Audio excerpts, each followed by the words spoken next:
mushrooms are going to be super antioxidants. They're going to help us build our yin. They're helpful for immune balance. They're helpful for inflammation balance. They have metabolic influences and blood sugar controlling influences, detox organ support.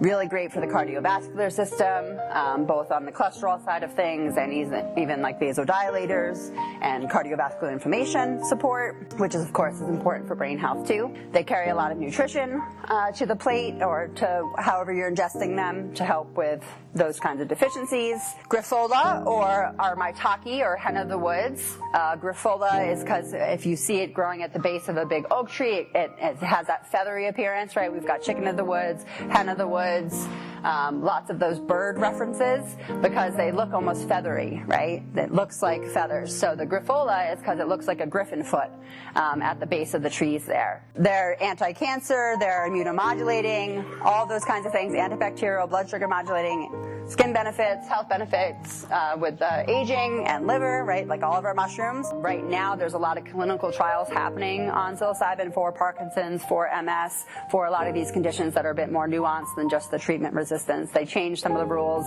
in which labs are able to use the psilocybin, so we're seeing more and more research being done on psilocybin in that regard too, with more specific patients. Because a lot of the times with psilocybin therapies, right, you're told, oh, if you have bipolar, it's not safe for you to do it. Really, that's like a medicine that probably a lot of those folks need. They need the right setting, they need the right support, and they need all of that, but it's not controlled enough or kind of clean enough to do that in a lot of these clinical studies, so we don't see the clinical studies on it, and then we're told, oh, it's too scary to do it, right? Meanwhile, shamans and other populations have been using these medicines for those type of Shannon spirit suffering for ages.